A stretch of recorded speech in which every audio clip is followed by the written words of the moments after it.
Martial Universe. Bab 189. Judul, 1 lawan 3. Sosok itu bagaikan hiu yang memecah ombak, memberikan aura keganasan, sementara terus mencabik-cabik baris demi baris pasukan komplotan serigala darah. Di balik sosok itu, pasukan keluarga Lin pun mengikuti dengan cepat.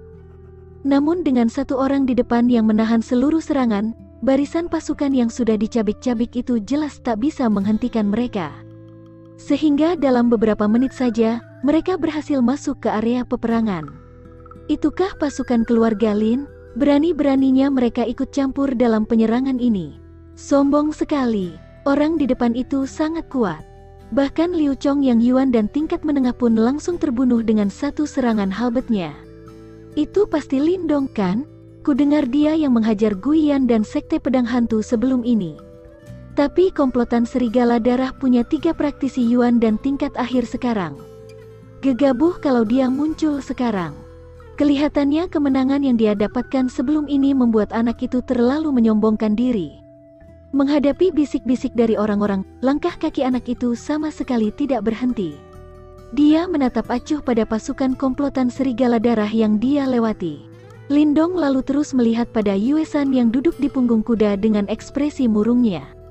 Yue San pun melihat pada Lin Dong. Dang, halberd kuno di tangannya mengayun ringan, menghempas beberapa anggota komplotan serigala darah yang tampak bengis. Para prajurit yang terhempas itu terpental ke belakang dan memuntahkan darah. Ujung kaki Lin Dong menjejak tanah dan sosoknya melayang di udara. Diiringi tatapan orang-orang, dia mendarat di antara pasukan komplotan serigala darah dan asosiasi 1000 emas. Halberd kunonya dihempaskan ke tanah, menciptakan badai kuat yang langsung mendorong pasukan komplotan serigala darah. Lin Dong, seperti yang diduga, orang yang mendadak muncul itu mengundang sorakan dari markas asosiasi 1000 emas. Mereka sudah melihat kehebatan Lin Dong di pegunungan api langit sebelum ini. Kini pemuda itu sudah bisa bertarung melawan praktisi Yuan dan tingkat akhir. Meski momentum komplotan serigala darah itu sangat besar, Lin Dong masih merupakan bantuan besar. Lin Dong, kau telah merusak rencanaku terus-terusan. Aku tidak akan membiarkanmu pergi begitu saja. Yue San berujar lantang sembari menatap pada Lin Dong. Ini akan jadinya. Lin Dong tertawa, lalu menambahkan pelan. Kali ini aku akan membinasakan komplotan serigala darah. Hahaha, orang sombong. Komplotan serigala darahku punya 3 praktisi Yuan dan tingkat akhir kali ini. Kau pikir kau siapa? Mendengar kalimat Lin Dong, Yue San mengejek. Lin Dong tersenyum. Dia melihat ke arah Xia Wancin yang terkepung oleh 2 pemimpin gunung piton hitam. 3 praktisi Yuan dan tingkat akhir memang bukan tim yang lemah. Tapi mereka benar-benar bukan ancaman baginya sekarang. Walaupun dia akan sangat kerepotan melawan musuh seperti Wang Pan, Yue San dan yang lainnya tidak sehebat Wang Pan. Lin Dong muncul seperti yang kita duga. Saat Lin Dong muncul, beberapa orang sedang mengamati situasi dari gedung tinggi di dekat sana. Di antara kelompok itu terdapat beberapa wajah familiar, termasuk guru besar Yan dan Zi Yue. Saat ini, pria parubaya yang wajahnya seputih giok sedang berdiri di depan Zi Yue. Dia tersenyum sembari melihat sosok di kejauhan sambil berujar. Komplotan serigala darah memang habis-habisan kali ini. Apakah Lin Dong akan bisa menyelamatkan mereka dari krisis? Hehehehe, apa pemerintah kota tidak mau turun tangan? Kalau komplotan serigala darah benar-benar membinasakan asosiasi 1000 emas, keseimbangan di kota Yan akan rusak.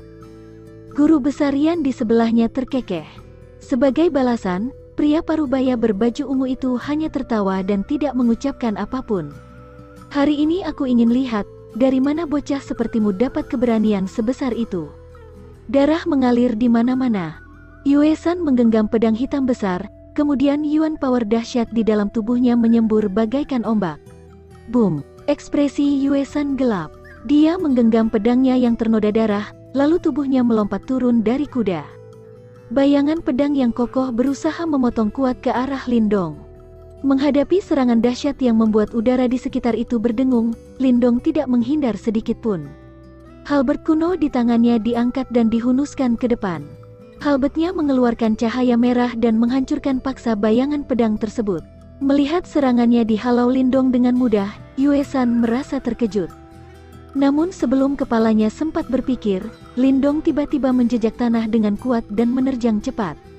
Halberd kuno di tangannya berubah menjadi bayangan-bayangan halberd yang dihunuskan cepat. Klang-klang. Melihat serangan dari bayangan halberd itu, Yue San tidak berani lengah. Dia buru-buru menggerakkan Yuan Power di tubuhnya, kemudian melakukan gerakan memotong kuat ke arah bayangan halberd. Namun setelah kedua senjata itu bertabrakan, ekspresinya langsung berubah sangat heran. Itu karena dia merasakan kekuatan mengerikan di dalam bayangan halberd yang tampak seperti ilusi. Kekuatan semacam itu tak bisa dibandingkan dengan kekuatan praktisi Yuan dan tingkat akhir pada umumnya. Krak. Setelah bertabrakan dengan dua bayangan halberd Lindong, Yue San amat terkejut melihat retakan muncul di pedang besar yang telah dia lapisi dengan energi Yuan Gang murni. Bagaimana mungkin senjata biasa bisa menghadapi Ancient Heavenly Scales halberd Lindong? Lindong tidak memberikan Yue San banyak waktu. Dia jelas ingin mengakhiri pertarungan ini dengan cepat. Halberd di tangannya berhenti dan langsung membelah udara bagaikan alat pancing logam, lalu menghantam keras pedang ternoda darah milik Yue San. Dalam sekejap, suara nyaring terdengar di udara. Diiringi tatapan heran orang-orang, pedang ternoda darah di tangan Yue San hancur berkeping-keping. Dang! Ditambah lagi, saat pedang ternoda darah itu pecah, kekuatan dahsyat berjalan melewati pedang tersebut dan menghantam dada Yue San tanpa ampun. Wajah Yue San langsung berubah putih dan memuntahkan darah, lalu terhempas kuat ke atas tanah. Sosok itu tampak amat menyedihkan. Pertarungan berakhir cepat. Ketika kerumunan itu melihat Yue San kalah setelah beberapa serangan dari Lindong, area itu berubah hening sesaat. Bisik-bisik yang terdengar sebelumnya pun langsung berhenti. Tatapan mereka yang dipenuhi dengan sorot keheranan mengarah pada sosok menyedihkan Yue San. Dia kalah hanya dengan serangan begitu saja? Apakah seseorang yang dikenal sebagai praktisi papan atas di kota Yan, kepala sekte komplotan Serigala Darah, Yue San, kalah telak oleh Lindong? Pemandangan itu memunculkan perasaan tak masuk akal di hati banyak orang. Walaupun mereka tahu Lindong sudah punya kekuatan melawan praktisi Yuan dan tingkat akhir baru-baru ini, pemandangan di depan mata mereka bukanlah pertarungan sengit, melainkan penindasan satu arah. Apalagi, itu merupakan kekalahan telak. Bahkan senjatanya hancur berkeping-keping. Apa ini masih kurang lengkap? Bagaimana mungkin? Tentu saja, kerumunan itu bukanlah satu-satunya yang tak bisa mencerna apa yang terjadi. Bahkan Yue San pun memasang wajah tak percaya. Dia sudah melihat Lindong mengalahkan Song Dao di Pegunungan Api Langit. Tapi itu setelah pertarungan sengit sebelum akhirnya menang karena keberuntungan. Namun sekarang, Lindong berdiri di atas pedang sambil melayang di udara. Halberd kuno di tangannya berkelip samar. Pemuda itu menatap tenang ekspresi keheranan Yue San. Dia melangkah ringan, lalu aura dahsyat mulai keluar perlahan. Yuan dan tingkat akhir. Saat mereka merasakan aura dahsyat yang keluar dari tubuh Lindong, orang-orang di bawah langsung terperanjat. Tak ada yang menyangka jika pemuda itu telah naik ke Yuan dan tingkat akhir dalam waktu kurang dari 1 bulan. Halberd di tangan anak itu sangat aneh. Kalau tidak, meski dia sudah naik ke Yuan dan tingkat akhir, dia tidak akan bisa mengalahkanku semudah ini. Ekspresi Yue San berubah-ubah. Tak lama kemudian, tatapannya tiba-tiba mengarah ke duo Han yang sedang melawan Xia Wanqin. Yue San pun berteriak lantang. "Kak Han Zong, di sini ada lawan kuat. Kita harus bekerja sama." Mendengar teriakan Yue San, ekspresi Han Zong dan Han Seng sedikit berubah. Lawan macam apa yang harus dilawan oleh mereka bertiga bersamaan? Mungkinkah praktisi tahap creation stage? Sembari berpikir demikian, dua orang itu tiba-tiba mengeluarkan serangan yang sangat kompak. Serangan dahsyat itu membuat Xia Wanqin yang sudah kalah jadi memuntahkan darah. Dalam sekejap, dua orang itu mundur dan muncul di samping Yue San. Tatapan dingin mereka mengarah pada Lindong. Bocah ini. Saat kakak adik Han itu melihat lawan kuat yang dikatakan Yue San ternyata adalah seorang pemuda, alis mereka tanpa sadar mengernyit. Mereka bertanya curiga, bocah ini juga ada di Yuan dan tingkat akhir. Apalagi halberd di tangannya itu pasti Soul Tracer. Benda itu sangat kuat. Yue San mengusap darah di sudut bibirnya sembari menjawab, "Soul Tracer." Mendengarnya, tatapan serakah muncul bersamaan di mata duo Han tersebut.